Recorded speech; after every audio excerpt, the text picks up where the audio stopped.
Irmãos, boa noite. Mais uma vez é uma alegria podermos estar juntos e assim podermos compartilhar a palavra do nosso bom Deus. Eu quero convidar a igreja a abrir a sua Bíblia no texto de Efésios, Efésios capítulo 6. Efésios capítulo 6. Estamos numa caminhada expositiva no texto de Efésios. Eu sei que alguns irmãos acham que é muito repetitivo, cansativo, todo domingo o mesmo livro, não é? Mas é uma forma de nós lermos a carta toda e compreendermos a carta toda, mais do que apenas lermos pequenos textos ou pequenas partes aqui e ali. Então, Efésios capítulo 6. Nós vamos refletir nessa noite apenas o versículo de número 10. Pode voltar para o título, apenas o versículo de número 10. Mas antes que a gente faça isso, irmãos, a leitura e a exposição do texto, eu gostaria de estar trazendo para a igreja um pequeno momento de intercessão. Quero que você, mais uma vez, se dobre diante do Senhor, quebrante seu coração, fale com o Senhor em intercessão. Nós temos uma irmã em São Paulo, internada, numa situação bastante grave, problema cardíaco, e numa situação bem difícil, passando nesse tempo. Então, quero que você ore pela Naide. Interceda a Deus, clame ao Senhor pela vida dessa irmã Naide. Nós temos o nosso irmão reverendo Marcos Isidoro, lá do Mato Grosso, temos orado por ele também já há algum tempo, e ele passou por uma cirurgia onde extraiu praticamente todo o estômago, está passando por vários tratamentos e entrou numa situação de algumas hemorragias nesses últimos dias, já passou por mais 2 cirurgias, e então nós pedimos que a igreja continue orando. Hoje ele voltou a ter sangramentos e novas hemorragias. Eu peço que a igreja interceda pela vida do nosso irmão reverendo Marcos. Nós estamos orando também pela vida do senhor Armando. O senhor Armando é esposa da dona Diva. Quem não conhece a dona Diva, ela não tem vindo esses dias pela enfermidade do esposo, mas é uma senhorinha que sempre senta aqui por volta onde a Dorcas está sentada, uma senhorinha pequenininha, baixinha, já idosa, e o esposo dela sofreu um AVC, a questão de alguns dias atrás, e tem vivido um momento assim muito difícil também, muito tribulativo para essa família. Então, eu quero que a igreja ore também pela vida do senhor Armando. E estamos orando pela Gabriela, entre outros nomes. A Gabriela é uma jovem que a dona Sônia apresentou para a gente em termos de oração, é uma moça nova, com uma situação de câncer muito agressivo também, e tem passado momentos bem apertados. Então, eu quero que você interceda nesse momento. Lembra os nomes? Naide, Marcos, Armando e Gabriela. Se curve perante o Senhor. Interceda por esses nomes na presença do nosso Deus.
Deus, nós louvamos o teu nome, bendizemos o Senhor, reconhecemos no Senhor o único Deus soberano, todo-poderoso, Criador dos céus e da terra, o Deus e Pai de nosso Senhor Jesus Cristo e também o Deus que nos amou de tal maneira, a ponto de trazer o teu único Filho para a nossa redenção.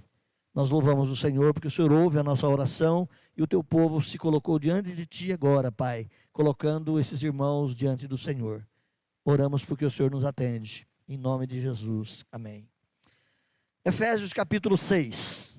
Se você não abriu a sua Bíblia, Efésios capítulo 6, nós vamos compartilhar nessa oportunidade apenas o versículo 10. Eu quero comunicar à igreja que nós vamos ter uma pausa, pelo menos de um mês, na carta aos Efésios, haja visto o mês de agosto ser um mês de missões, e nós temos aqui a realização da nossa primeira conferência missionária, onde cada domingo teremos um missionário, tanto na parte da manhã quanto na parte da noite, trazendo exposições, informações extremamente úteis e necessárias para a igreja nesse campo de missões. Então, Efésios, a partir de hoje, vai estar em stand-by, em suspenso, e nós retomaremos em setembro a continuidade da exposição de Efésios, se assim Deus nos permitir. Efésios 6, vamos ler juntos?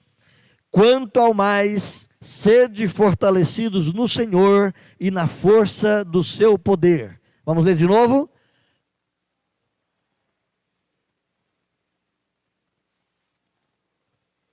Amém, louvado seja Deus. Irmãos, nós vivemos num país pacífico.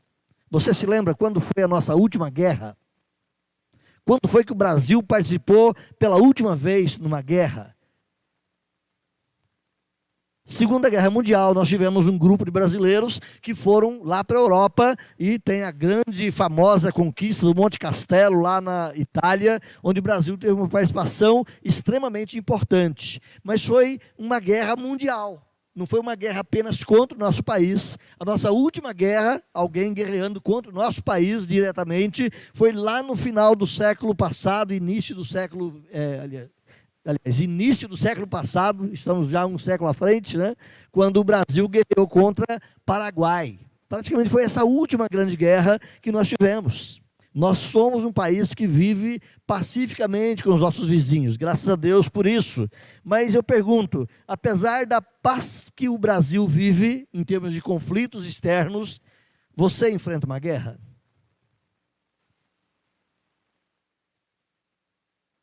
Com certeza.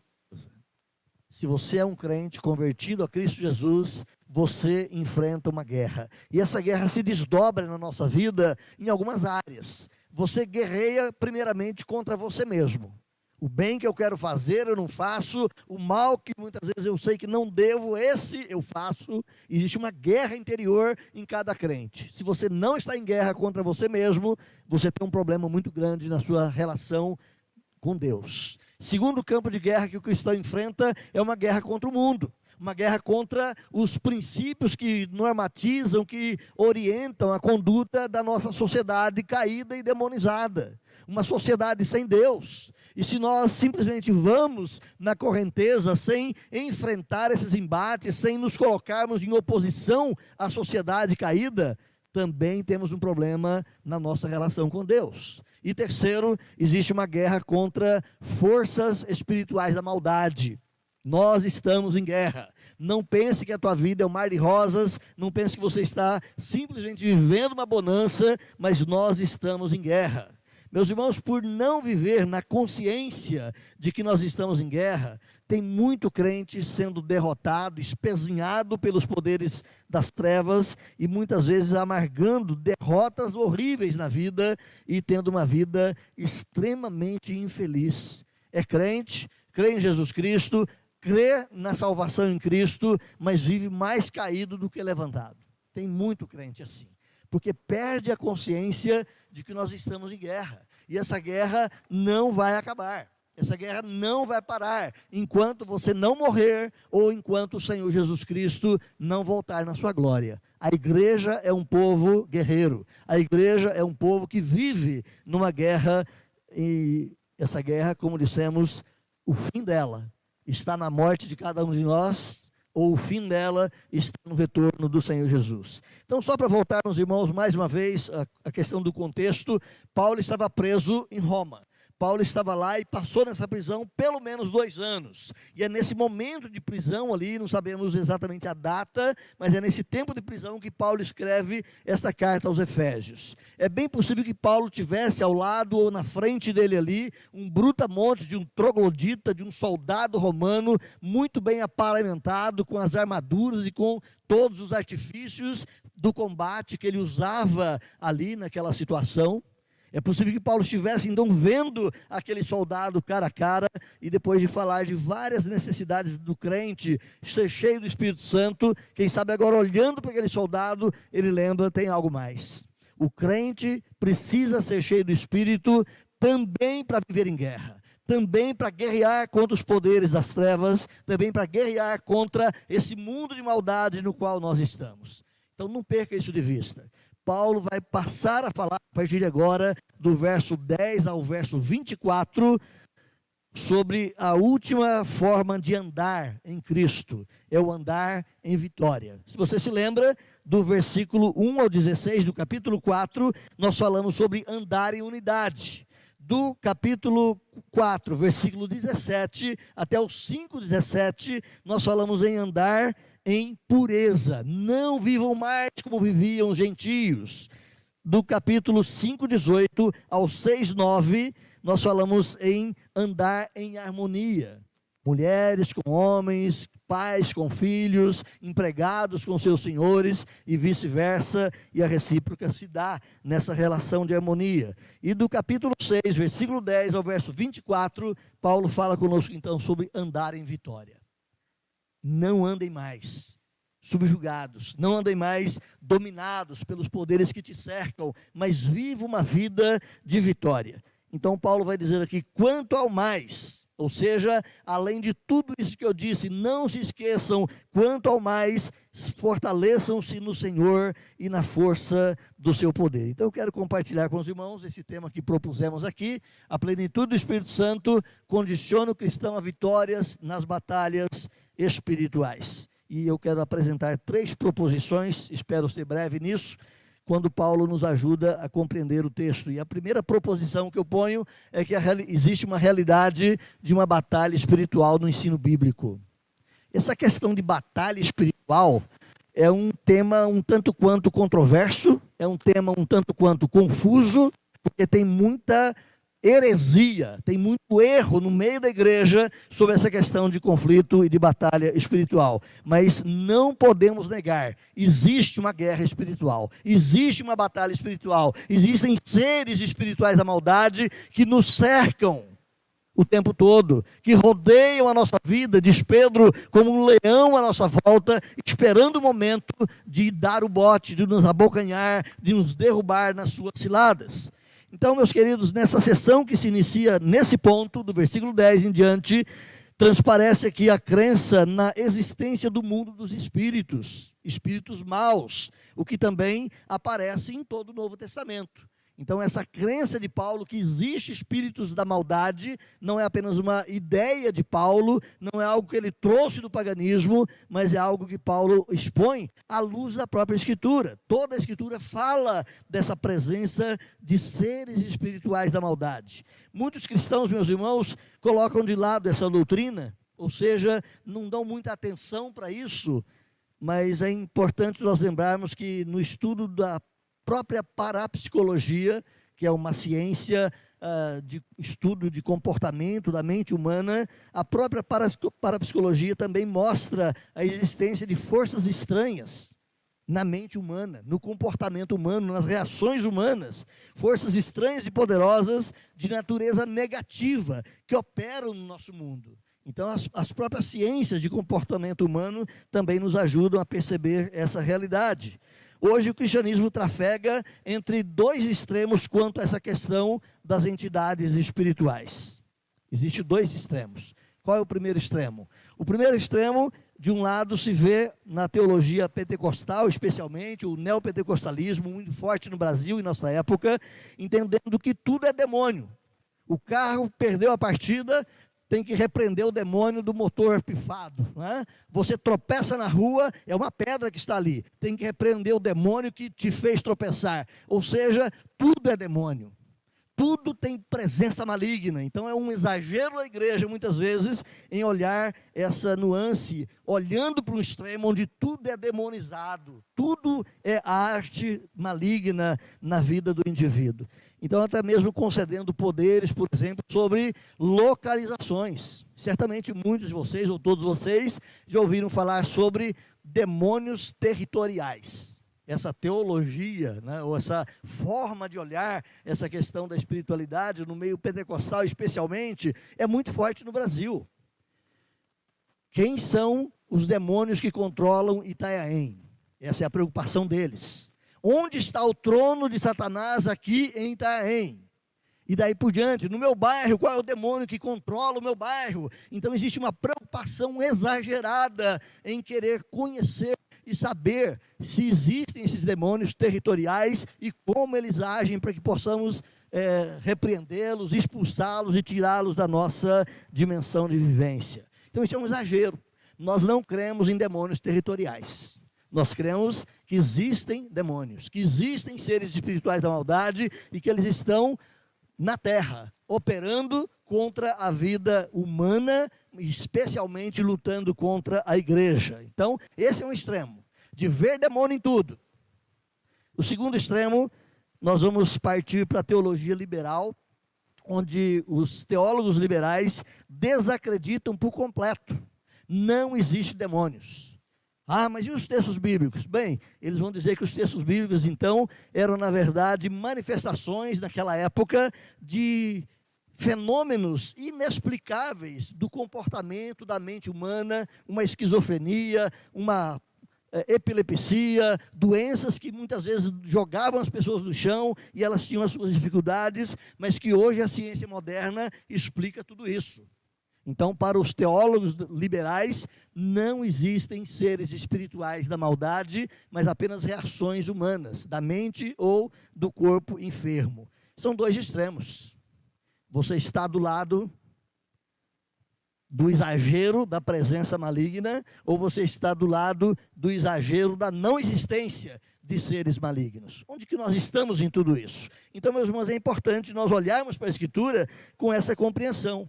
O Novo Testamento considera como real essas forças espirituais da maldade. Tanto é que o Novo Testamento vai denominar essas pessoas como seres inteligentes, vai mostrar que essas pessoas têm determinação própria para praticar o mal, são seres, são pessoas, não de carne e osso, mas são pessoas da maldade em forma espiritual. O próprio Senhor Jesus Cristo combateu demônios. O próprio Senhor Jesus Cristo expulsou demônios. E ele fez isso não olhando para aquelas situações como forças impessoais. Para Jesus eram pessoas. Você se lembra de um caso onde Jesus pergunta: qual é o seu nome? E o demônio vai responder: qual é o nome dele? Senhor, nós somos uma legião, porque somos muitos, não tem só um aqui.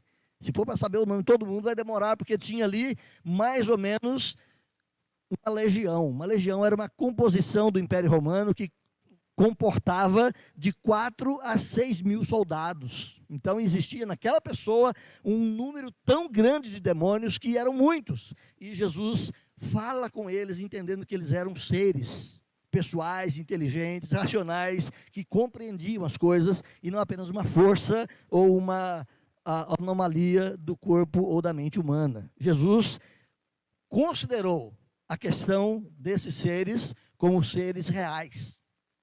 Se nós acreditarmos que não existem demônios, nós vamos ter problema no nosso relacionamento, na compreensão do próprio Senhor Jesus Cristo, que assim os entendeu e que assim relacionou com eles naquele momento de combate. A forma também, meus irmãos, como os apóstolos lidaram com isso. Os apóstolos também entendiam que existiam demônios. Os apóstolos também entendiam que havia esses seres espirituais da maldade, e os apóstolos também combateram, expulsaram, exorcizaram essas pessoas. Você pode caminhar no livro de Atos e você vai encontrar algumas manifestações assim. Essa questão da presença e manifestação demoníaca é uma realidade à luz da Escritura. Em toda a Bíblia, meus irmãos, nós vamos olhar um rastro de luta espiritual. O povo de Deus sempre combateu, e essas forças da maldade sempre estiveram presentes no meio do povo de Deus, ou em combate ao povo de Deus. Vamos fazer uma caminhada rápida na Bíblia? Você não vai ter condição de ler isso agora, porque são várias referências. Mas se você for ler Gênesis 3, o que você encontra em Gênesis 3? A serpente, a mais sagaz das criaturas, né? E você vai perceber ali que é uma incorporação demoníaca, onde o próprio Satanás se manifesta, enredando os nossos primeiros pais a caírem numa rebelião contra Deus. Há uma presença espiritual, onde o ser espiritual, incorporado na serpente, conversa, convence. É uma realidade a presença desse ser. Gênesis 3 já nos diria muito sobre isso. Quando você vai para o livro de Jó, especialmente o primeiro capítulo de Jó, você vê um diálogo entre essas forças da maldade personificadas no ser chamado Satanás, que é o maioral deles, combatendo a fidelidade de Jó, contrapondo com Deus a fé daquele homem. A presença da malignidade é clara ali naquele livro. Quando você vai para a 2 Crônicas 18, você vai ver um embate onde o profeta Micaías participa de uma batalha espiritual. Seres espirituais da maldade estão ali sobre Israel e eles vão tentar enganar Acabe, que era o rei. Então há uma presença muito clara nesse texto de malignidade e seres que conversam entre si, são pessoas espirituais. Você vai para Daniel capítulo 10 e você vai encontrar Daniel também ali envolvido num conflito espiritual, em oração, interagindo, clamando aos céus. E aí, naquele relato vai dizer que as regiões celestiais são descortinadas e o combate envolve o arcanjo Miguel, que vem para uma luta pessoal, quase que corporal, contra entidades da maldade que impediam que Daniel recebesse a resposta de Deus às suas orações. Quando você vai para Mateus capítulo 4, o que é que tem lá? Mateus capítulo 4, a tentação de Jesus. Lá em Mateus capítulo 4, nitidamente você tem a presença da malignidade em pessoa, tentando o Filho de Deus em pessoa. E há um diálogo, não é apenas uma mirabolância da mente de Jesus, mas era um ser pessoal, maligno ali presente. Quando você vai, por exemplo, para os evangelhos, em forma geral, lendo todos eles, você vai perceber em várias situações a manifestação de demônios contra a pregação de Jesus Cristo, possuindo pessoas, trazendo doenças, trazendo tormentos, inquietando pessoas ali, e Jesus se coloca no combate com esses seres espirituais. Quando você vai para o Getsêmani, lembra da última noite de Jesus? Quando você vai para o Getsêmani, você vai ver ali também Jesus orando, lutando contra o maldito Satanás e na cruz esmagando a cabeça da serpente. Quando você vai para o livro de Atos, como já falamos, você vai encontrar algumas manifestações demoníacas se opondo à pregação do evangelho da graça de Deus e os apóstolos combatendo esses seres como seres pessoais.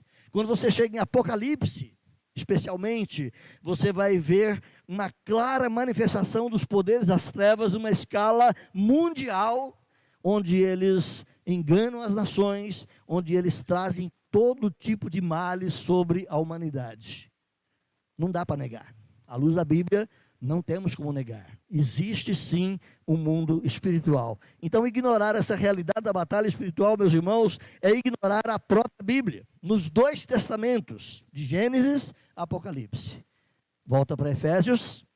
Quanto ao mais, sede fortalecidos no Senhor e na força do seu poder. Embora eu pare apenas nesse versículo hoje, mas se você continuar lendo aqui, você vai perceber também a presença de entidades espirituais da maldade. Você vai perceber também a capacidade de inteligência desses tais, criando estratégias de derrubada para os cristãos. Nós vamos falar disso, na continuidade disso, um pouco mais à frente, então. Segundo ponto que eu proponho aqui, meus irmãos, além de nós termos essa realidade dessas forças espirituais, dessa presença maligna, além de termos essa realidade estampada na Bíblia, eu proponho também que a batalha espiritual exige plenitude do Espírito Santo.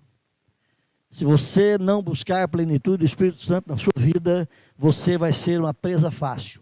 o diabo vai passar a perna em você com facilidade, ele vai te induzir ao pecado com muita tranquilidade, ele vai provocar situações onde você vai cair e você vai viver uma vida, como dissemos, muitas vezes amarga, infrutífera e decepcionante como cristão. Então a batalha espiritual exige plenitude do Espírito. Você quer vencer as forças espirituais que combatem a sua vida? Encha-se do Espírito Santo de Deus. Ore mais, busque mais.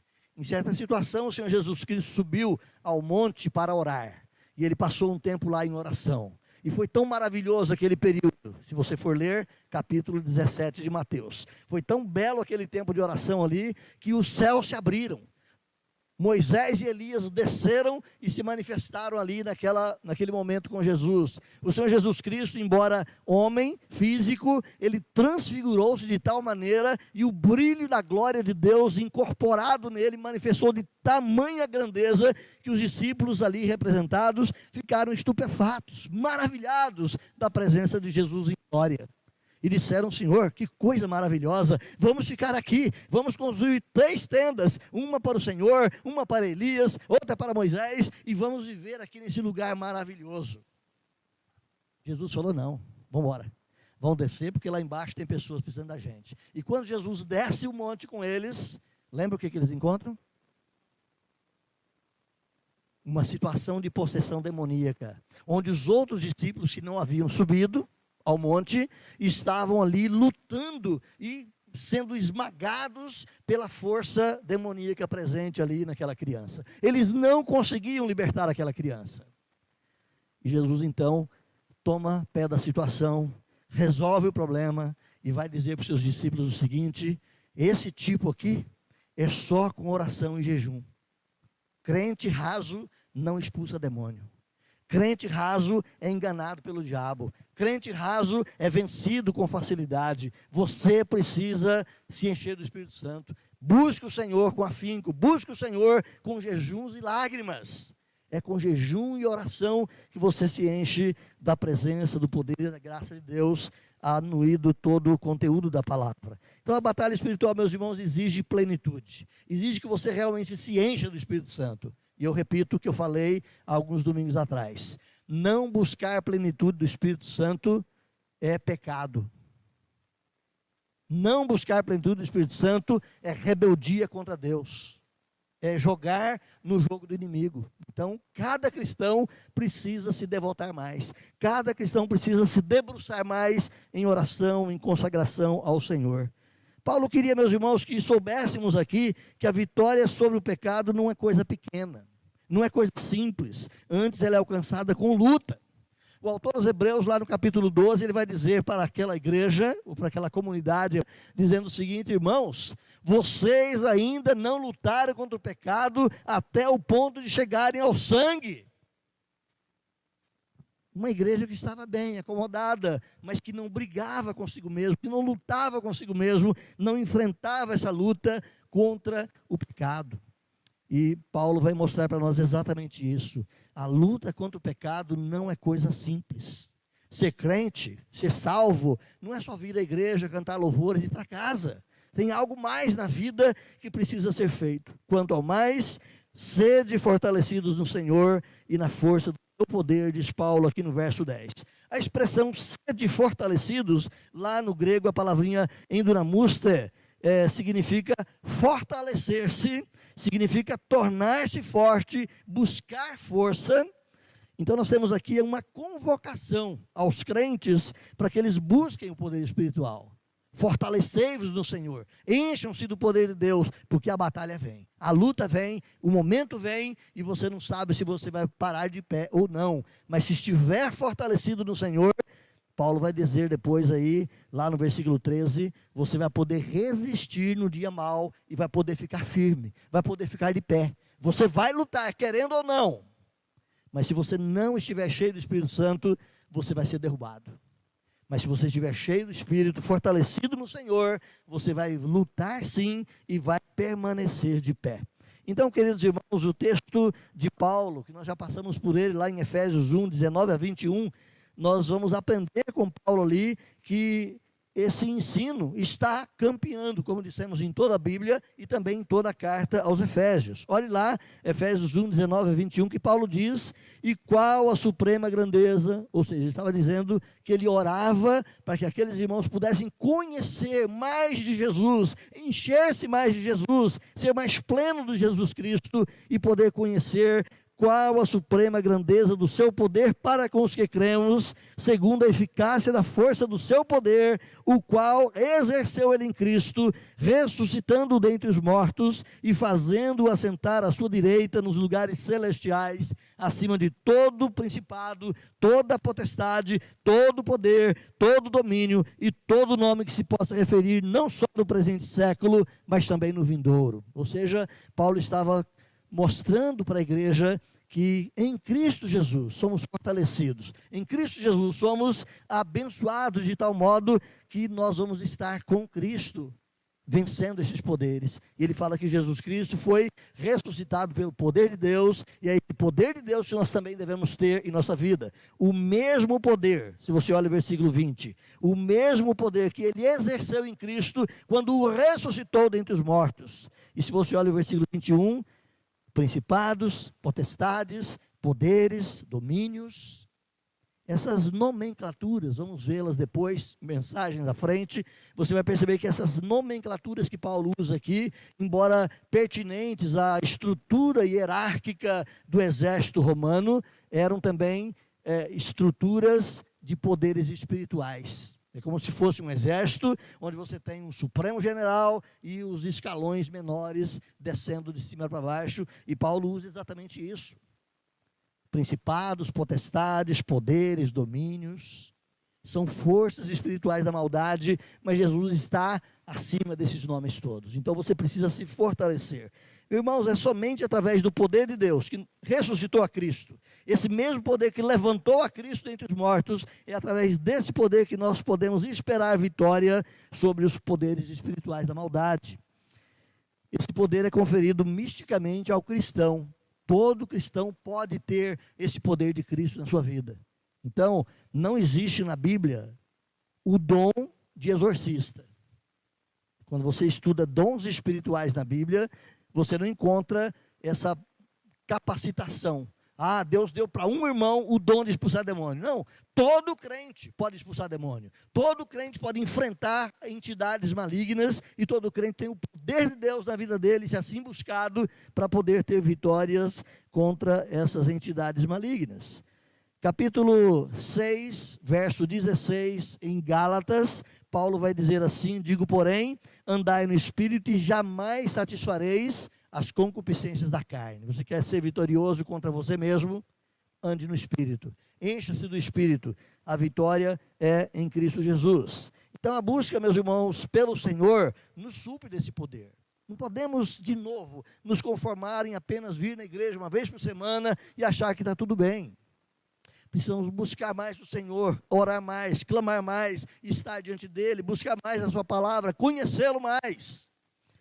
A busca pelo Senhor, então, supra esse poder na vida do crente, e esse poder é outorgado à alma, transformando-a segundo a imagem de Cristo. O alvo de Deus é que eu seja um pequeno Cristo, uma cópia do próprio Filho dele. Claro que a dimensão e a diferença é extremamente grande, mas Deus quer que nós sejamos cópias do Senhor Jesus Cristo.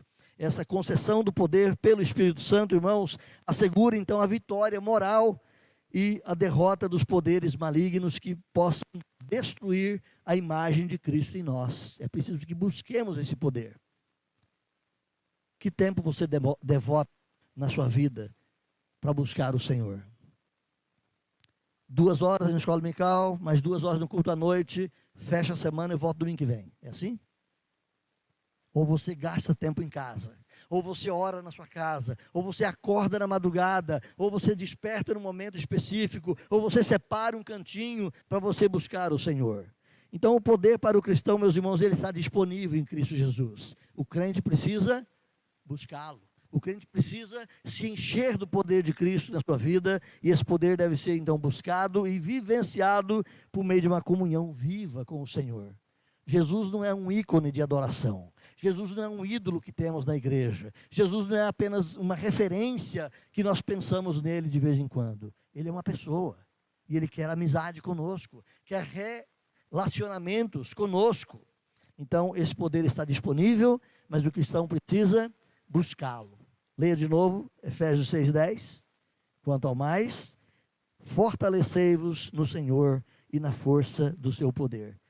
Fortalecei-vos. Se você vai para a nossa estrutura gramatical, isso é o quê? É um gerúndio? É um presente contínuo? É um pretérito perfeito? O que é esse negócio aí? Isso é um imperativo, é uma ordem. Deus não falou, olha, se você quiser e tal, se enche do Espírito. Ó, se você quiser, busque o poder de Jesus Cristo. Não, não é isso, meus irmãos. É uma ordem. Fortalecei-vos, busque o seu fortalecimento no Senhor. É a ordem dada aqui pelo apóstolo para nós. Terceira coisa que eu quero falar brevemente aqui, é que a fonte desse poder, então, é o próprio Senhor Jesus Cristo. Quem detém esse poder é o próprio Senhor Jesus Cristo. Lembra-se do finalzinho do texto de Mateus 28? Recapitula aí na sua mente. Não precisa olhar na Bíblia não, né? Mas recapitula aí. Versículo 18. O que é que o Senhor Jesus Cristo disse lá? Todo poder me foi dado no céu e na terra. Ele é o cara, na expressão popular nossa, né? Jesus é o top dos tops. Ele é o poderoso acima de tudo. Ele está acima de todo nome, de todo poder. Jesus é esse que tem todo o poder na mão e ele afirma: todo o poder me foi dado no céu e na terra. E é esse poder de Jesus que o crente precisa buscar. É esse poder de Jesus que o crente precisa se colocar à disposição para recebê-lo. Então o apóstolo Paulo, meus irmãos, ele deixa claro aqui, ao endereçar o próprio Senhor Jesus Cristo como a fonte desse poder. Não é outra coisa. O poder não está na oração. Você já deve ter ouvido isso muitas vezes, né? O poder da oração. A oração não tem poder nenhum, gente. Ou tem? Oração não tem poder nenhum. Quem tem poder é aquele que ouve a oração. Quem tem poder é o nosso Deus que ouve o nosso clamor. E é nele que nós devemos buscar. Então você precisa orar sim. Mas lembre disso, o poder não está na oração. O louvor tem poder. Você já ouviu isso muitas vezes também. É uma heresia que percorre no meio do povo de Deus. Louvor não tem poder. Louvor você pode cantar a noite inteira, berrar o quanto quiser, pode fazer a melhor apresentação. Louvor não tem poder. O poder está naquele que recebe o louvor. O poder está no Deus soberano, que deve ser sim adorado em louvores por aqueles que o amam. Mas o poder não está no louvor. Jejum é uma arma poderosa. Jejum não tem poder em si mesmo. O poder está naquele que abençoa a sua vida, que recebe a sua devoção, no caso, através do jejum. Então a fonte de poder é Cristo. A fonte de poder é o próprio Deus. O apóstolo Paulo deixa muito claro isso. Olha então de novo versículos 10, aí no capítulo 6 de Efésios. Fortalecei-vos, onde? No Senhor. É nele. Não é na oração, não é no jejum, não é no louvor, não é numa forma de culto. Tudo isso é válido e tudo isso é importante, mas o poder está no Senhor, diz o apóstolo Paulo, porque Ele é aquele que tem todo o poder nos céus e na terra, como citamos lá Mateus 28:18. Todo poder me foi dado no céu e na terra. Efésios 1, que lemos agora há pouco, diz que ele foi colocado acima de todo nome, de todo principado, de toda potestade, de toda soberania, de todo poder. Não existe no mundo qualquer outra fonte ou qualquer outro ser que tenha poder como o de Jesus Cristo. Os poderes que possam existir, e esses seres que Paulo cita aqui, são poderosíssimos, mas eles não são páreo para Jesus Cristo. Eles são, no dizer nosso popular, café pequeno. Eles não têm poder algum perante a grandeza do poder do nosso Senhor Jesus Cristo. O poder está em Jesus. Então, da comunhão mística com Jesus, nos advém, meus irmãos, esse poder. Ou seja, esse relacionamento mágico, espiritual, que podemos ter com Jesus. É nesse relacionamento que nós alcançamos o poder de Cristo Jesus. E esse poder se projeta nessa expressão em Cristo. Se você for olhar na Bíblia, essa expressão em Cristo, ela é empregada 64 vezes. Leia o Novo Testamento e toda vez que você encontrar essa expressão em Cristo, você circula ela com a sua canetinha vermelha. Não preta e nem azul, mas vermelha. Por quê? Porque o preto e o azul é borrar em cima da letra, vai ficar difícil para você ler depois. Mas com o vermelho não tem esse problema, né? Então circunde isso. Ela é empregada, eu disse 64, 164 vezes nas epístolas de Paulo, especialmente, em Cristo. Você precisa estar em Cristo. O poder de Deus está em Cristo. Então essa é uma nota-chave na teologia paulina. Praticamente é só Paulo que usa, na sua grande maioria, essa expressão em Cristo. Em Cristo é dentro desse poder de Cristo. Então, estar em Cristo é pertencer a Ele, estar dentro do seu eterno projeto de redenção e de salvação. O cristianismo bíblico, meus irmãos, ele não repousa apenas sobre preceitos, ritos, cerimônias. Quando você vai para o judaísmo, lá era muito preceito, muito rito, muita cerimônia, dia da lua, dia não sei do que, festa, lua nova, sábados, holocausto disso, holocausto para aquilo, oferta pacífica dessa forma, oferta pacífica daquela forma, e todo um ritualismo. A vida cristã e o cristianismo não repousam nessas coisas. No nosso meio evangélico brasileiro especialmente, mas também nos outros países, tem ressurgido esse grupo de irmãos que tem tentado resgatar os instrumentos, as referências e a formalidade cerimonial do judeu. Eu participo de um grupo de WhatsApp, eu gosto de participar desses grupos, a gente debate aqui ali algumas ideias, mas tem um dos grupos que eu participo, só de pastores e pessoas nessa área da teologia, que eles oferecem curso de chofar. Não é de chofer não, tá? É de chofar. O que é um curso de chofar? Aquele berrante que o judeu toca, ou tocava, né? Agora tem cursos, porque tem poder em tocar o chofar. O culto agora é introduzido com alguém tocando o berrante. O poder está ali naquela situação. Irmãos, vocês vão em muitas igrejas por aí, vocês veem uma arca em cima do púlpito. E às vezes essa arca é quase que adorada. Óleo ungido, dizem eles, trazido de Jerusalém, das oliveiras dos campos de Jerusalém. A água do Rio Jordão, engarrafada nas torneiras das próprias igrejas, talvez. Né? Esse misticismo, esse ritualismo todo, acabou. Não tem mais nenhum valor para nós. Então o cristão, ele não vive nessa dimensão ritualística. O poder do cristão não está nessas coisas e nem nunca esteve, nem no Velho Testamento. Cito uma referência rápida, quando Samuel era um jovem, estava ali vivenciando dentro do tabernáculo, junto com Eli. Acontece uma guerra entre israelitas e filisteus. Se lembra dessa guerra? Os dois filhos de Eli, Ofni e Finéias, eles vão para a guerra. E eles levam o que para a guerra? A Arca da Aliança. A Arca da Aliança era a representação cerimonial da presença de Deus. Mas se você for olhar o contexto, os filhos de Eli eram adúlteros, eram homens violentos, eram homens horríveis, e estavam dentro do templo. Estavam com medo de perder a guerra para os filisteus. Vamos levar a arca conosco. E levaram um símbolo, levaram um cerimonial. Mas Deus não estava na arca, e nunca esteve. Não podemos confiar no cerimonial. Não existe poder na cerimônia. Não existe poder nesses elementos todos. Então o cristianismo não se apoia nisso. O cristianismo é uma religião de relacionamento com Deus. Se você não vive relacionamento com Deus, você está no lugar errado.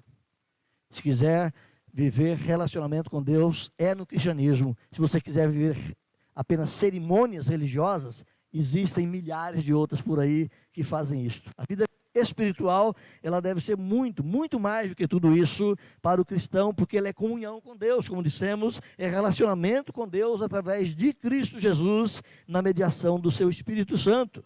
O seu poder é um poder ilimitado, então nós devemos compartilhar desse poder na nossa vida. Nós devemos partilhar desse poder na nossa vida, de modo que ele seja útil para nós, como instrumento de Deus para vencermos também o pecado. Paulo redunda aqui, meus irmãos, a capacitação ao cristão, ela está conectada ao poder de Jesus. Fortalecei-vos, olha aí no texto, no Senhor. E onde mais?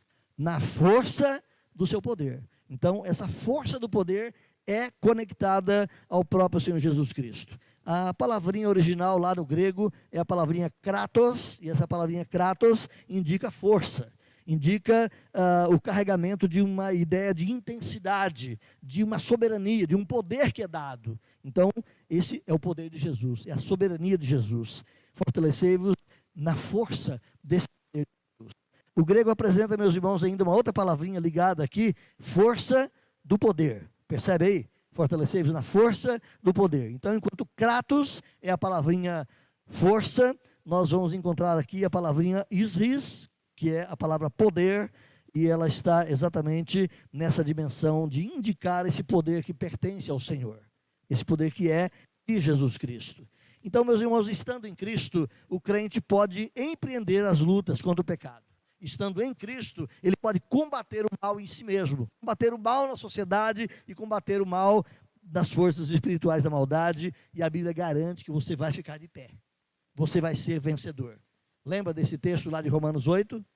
Somos mais do que vencedores, porque eu sou bom, é isso? Não, somos mais vencedores naquele que nos amou, em Cristo Jesus. Fora dele não tem poder, fora dele não tem vitória, fora dele o crente é derrotado. Então esse poder de Cristo, amados, ele é transmitido ao crente, e o crente pode então enfrentar os seus inimigos, como dissemos, seja Satanás, seja as ideologias, seja o sistema mundano caído no pecado, ou seja as forças da sua própria carne. O crente pode enfrentar essa luta, e a Bíblia garante que ele será vitorioso. Esse poder, embora seja de Cristo, ele é igualmente descrito pelas peças da armadura, que Paulo vai tratar na sequência do texto. Não faremos isso agora, mas Paulo descreve isso. O que é esse poder que nós temos na mão, então? Olha o versículo 14. A verdade. A verdade. Você precisa se munir e se revestir da verdade. Ainda no versículo 14, a justiça. Você precisa viver a justiça, se munir da justiça. No versículo 15, a preparação do Evangelho. Você precisa conhecer o Evangelho, discernir o Evangelho, entender o Evangelho, viver o Evangelho. No versículo 16, a fé.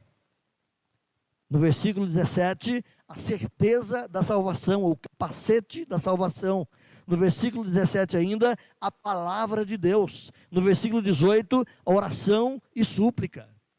Então esse poder de Jesus Cristo não é o pozinho do pirili-pim-pim. Lembra lá da historinha que jogava o pozinho, os camaradinhos ficaram todos capacitados? Não, esse poder de Jesus Cristo está ligado a um comportamento, ao envolvimento pessoal no relacionamento com Jesus. Então a fonte do poder é o próprio Senhor Jesus Cristo. Se você não tem um relacionamento pessoal com Jesus, se a sua relação é apenas uma relação religiosa de vir na igreja, você não está munido desse poder. Esse poder está na sua relação com Cristo Jesus. Você conversa com Jesus Cristo todo dia? Você conversou com Ele hoje? Você gastou tempo com o Senhor hoje? Você buscou o Senhor hoje? Você se relacionou com Ele hoje? Você disse para Ele: Senhor, que maravilha ter o Senhor como meu dono. Às vezes nós só relacionamos no âmbito da igreja ou da religião. Então eu termino aqui, irmãos. O campo de batalha está onde o crente está. Onde quer que você esteja, ali vai existir pecado na sua vida, e ali você tem que travar uma batalha com você mesmo. Onde quer que você esteja, você vai estar em contato com uma sociedade caída no pecado, e você precisa combater a maldade dessa sociedade. Como é que você faz isso? Se posicionando. Eu sou um cristão. Eu não vivo dessa ou daquela forma. Não é porque a sociedade diz que tem que ser assim, que eu vou viver assim. Eu sou um cristão, me posiciono como tal. Então, nesse poder de Cristo, você vence as barreiras e os poderes das trevas na nossa sociedade. E você vence uma luta, muitas vezes, pessoal com o diabo. Nós vamos falar disso quando formos falar ali das armaduras, ou da armadura. Uma luta corporal, uma luta pessoal, onde o próprio Satanás ou demônios que ele coordena vão vir contra você, pessoalmente, em luta, para te derrubar. Paulo vai dizer, não lhe ignoramos os desígnios. O crente que conhece a palavra, o crente que busca o Senhor, ele não ignora essas realidades. Existem poderes espirituais. E ele não ignora também quais são os desígnios, quais são as intenções desses poderes. Então o crente que é cheio do Espírito Santo, ele sabe perceber essas realidades à sua volta e vai lutar com elas. E para isso então, fortalecei-vos no Senhor e na força do seu poder. A plenitude do Espírito Santo, que é o enchei-vos do Espírito, é da mesma forma e da mesma proporção do enchei-vos em Cristo. Enchei-vos do Senhor Jesus Cristo. Ser cheio do Espírito é ser cheio de Cristo Jesus. É ser cheio da palavra de Deus na sua vida. A plenitude do Espírito Santo, meus irmãos, ela condiciona o cristão a vitórias nas batalhas espirituais, como propusemos como tema nesta oportunidade. Eu volto à sua introdução. Lembra? Vivemos num país pacífico, mas você está em guerra? Esse é o grande desafio.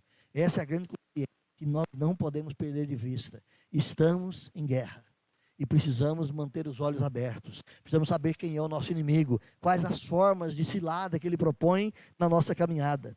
Encha-se do Espírito Santo. Encha-se de Cristo Jesus. Encha-se do seu poder. E seja um vencedor contra as hostes espirituais da maldade. Vamos ficar por aqui. Se Deus permitir, em setembro, continuaremos olhando esse texto que Paulo expõe de uma maneira tão clara, ao mesmo tempo tão profunda, para que nós sejamos vencedores contra as forças espirituais do mal. Amém? Louvado seja Deus, que Ele nos conduza nesse desejo de ser cheio dEle cada vez mais, e nessa força para sermos vitoriosos em Cristo Jesus.